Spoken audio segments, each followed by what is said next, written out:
You're living your life thinking you've got it all: husband who loves you, a home you've poured your soul into, a future you can taste, and then, in one gut-wrenching heartbeat, it's ripped away. Not just gone, but sold out from under you like a cheap yard sale find. That's me right now, and I'm still reeling from the blow. Last month, I found out my mother-in-law paid my husband to dump me, handed him a fat stack of cash to walk away, and he didn't even hesitate to pocket it.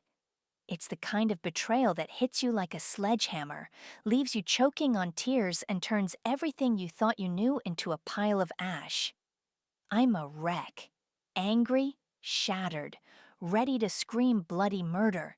And I've got to get this off my chest because it's wilder than any daytime drama I've ever sobbed through. So grab something strong, sit tight, and brace yourself. This one's gonna shake you to your core.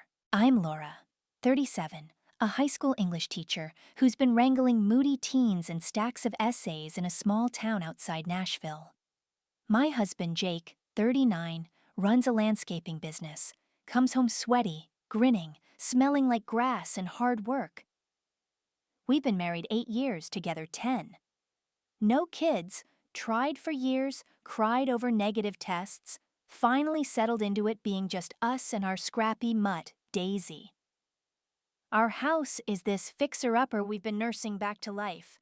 Fresh paint on the walls, a garden I've kept alive against all odds, a porch swing Jake built me one summer that creaks when we sit on it. We'd bicker sometimes. Money was tight, he'd stay out late, I'd nag about his muddy boots tracking dirt everywhere. But I loved him, y'all. Loved that crooked smile that lit up my world, the way he'd hum off-key in the shower, the promises we whispered under the stars on our wedding night. I thought we were a team, unbreakable. Turns out I was blind and he was cashing out.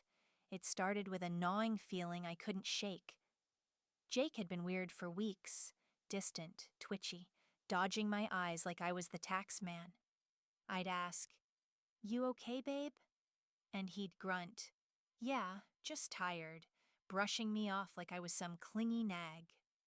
Then his mom, Diane, my mother-in-law who's been a thorn in my side since day one, started calling more, her voice dripping with fake sugar that set my teeth on edge.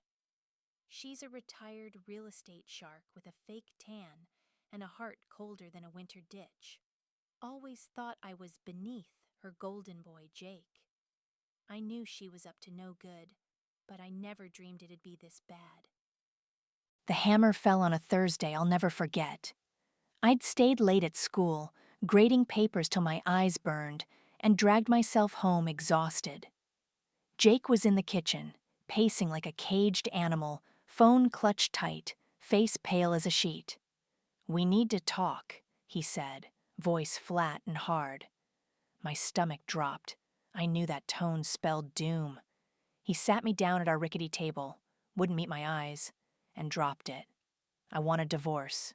4 words, cold as ice, slicing through me like a blade.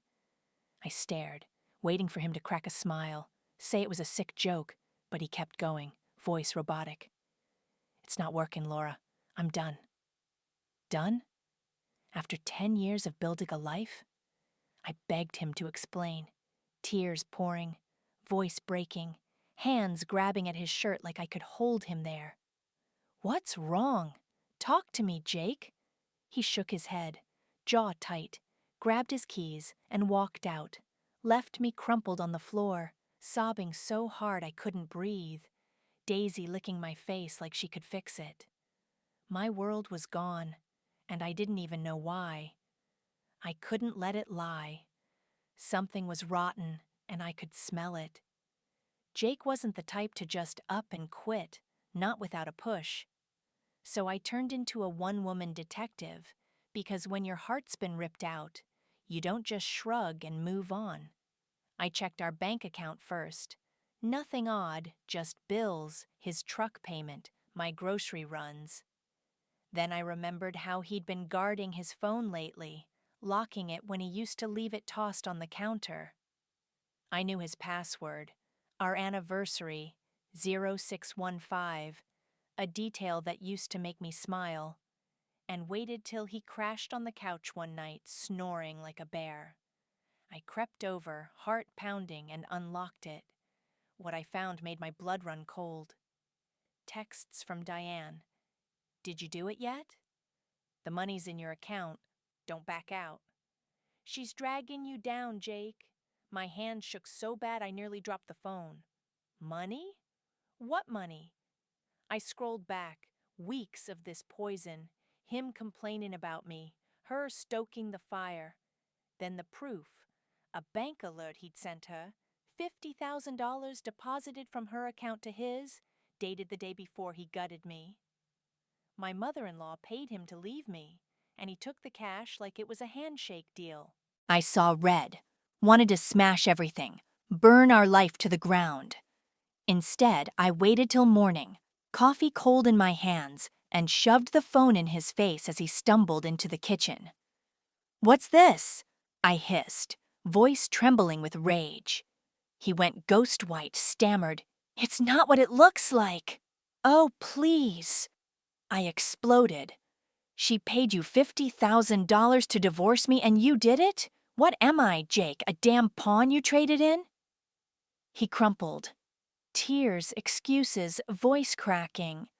Said Diane convinced him I was holding him back, that he'd never make it big with me in the picture. Said he took the money to start fresh, but he still cared about me. Cared? I grabbed a mug, our world's best husband one, how's that for irony, and hurled it at the wall, shattering it to bits. "Get out!" I screamed, voice raw. He grabbed his stuff, head down, and slunk out, leaving me shaking, Daisy whining at my feet, the silence deafening. But girls, that was just the start. Hold on to your hats because it gets uglier. I called my sister, Kim, bawling my eyes out, and she jumped in like a bloodhound. She's nosy and fierce, my ride or die. She dug into Diane's old real estate records and found the $50,000 wasn't just savings. It was from selling a secret condo Diane had been renting out for years, off the family books. Why? To bankroll Jake's new life, Kim kept digging. Found a lease Jake co-signed a month ago, 20 miles away, in some girl's name, Brittany, 26, a bartender he'd met at his buddy's dive bar. My heart stopped. He wasn't just leaving me. He was leaving me for her with his mom's cash and a smile. I felt like I'd been slapped, kicked, and left in the dirt. I couldn't let it slide. I had to face the witch. I drove to Diane's house that night, fury burning through me like wildfire. She answered the door, smirking like she'd won the lottery. "You paid him to ditch me?" I yelled, voice shaking with 8 years of pent-up hate. She didn't even blink. "You're not right for him, Laura. Never were. He deserves better. A real future." I lost it, screamed every curse I knew, told her she'd poisoned her son, not me. She laughed, cackled like a villain, and said, "He's happier now. You'll see." I wanted to slap that smirk off her face, but I stormed off, tears blinding me, her voice ringing in my head like a curse. Then the next blow landed. Jake's best friend Mike called, voice shaky, guilt dripping. He'd known for months. Jake bragged at poker night about Diane's plan, said he was done with me, wanted freedom, and the $50,000 was his golden ticket. Mike swore he told Jake it was wrong, but he didn't warn me. Said he didn't want to meddle. Meddle? My life was collapsing, and he sat there shuffling cards while I was blindsided. I hung up, hands trembling, another knife in my back from someone I'd called a friend. But wait, y'all, here's where it gets downright insane. I found a box in the garage, Jake's junk he hadn't moved yet. Inside, a bank statement from an account I'd never seen, in his name only. Deposits, $10,000, $15,000, $20,000 over 3 years, all from Diane, scribbled with notes. For the future. He'd been stashing her cash during our marriage, planning his exit while I was planting roses, cooking his dinners, believing we were forever. I sat there, staring at those numbers, feeling like every "I love you" was a transaction, every kiss a countdown. My whole life with him was a lie, and I'd been too dumb to see it. Then Kim called again, voice high and frantic. She'd tracked Brittany on Facebook, posts from 6 months back. Her and Jake at a bar, arms around each other, captioned, "My guy." 6 months. While I was sanding down our porch swing thinking we were okay, he was with her, and Diane was in on it. I scrolled myself, found pics of Diane with them, all grins at some lake house, toasting with beers. My mother-in-law wasn't just paying him to leave. She was part of his new life, playing doting mom while I was still his wife, clueless and trusting. And just when I thought I'd hit the bottom of this hellhole, my neighbor Sue, sweet, nosy Sue, knocked on my door, eyes wet with tears. Said she saw Jake and Brittany at the grocery store last week, buying baby stuff, diapers, a crib, tiny clothes. She didn't tell me then, thought it was a mix-up. Baby stuff. I froze, ice in my veins. Was Brittany pregnant? Was that why he jumped ship now? I called Kim, hysterical, and she raided Jake's truck. He'd left it parked here, too lazy to move it. She found a hospital bill, ultrasound receipt, dated 2 weeks ago. Brittany's expecting, due in 6 months. My husband's starting a family, paid for by his mom, while I'm sitting here with a dog and a shattered heart. But the twists keep coming, girls. Brace yourselves. I got a call from my old college roommate, Jess, who'd heard through the grapevine. She'd run into Jake's cousin at a bar last year, drunk, spilling secrets. Said Jake had a fling 4 years ago with some woman in Knoxville, got her pregnant too. Diane paid her off, $30,000, to disappear. Keep quiet. No baby ever came up again. 4 years ago. While I was crying over fertility tests, begging him to try harder, he had a kid out there, and his mom cleaned it up so I'd never know. Jess begged me to leave him then, but I brushed it off as gossip. Now it's real, and I'm shaking, wondering how many lies I've swallowed. Then my brother-in-law, Tom, Jake's older brother, texted, guilt-ridden. Said Diane bragged last Christmas about fixing Jake's life. Told the family she'd get him free of me, set him up with Brittany, who she'd met at a charity event and approved.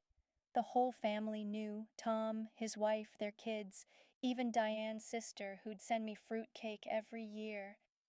They watched me decorate our tree, smiling while plotting my downfall. Tom said he's sorry, that he should have warned me, but I can't even reply. Too many knives in my back.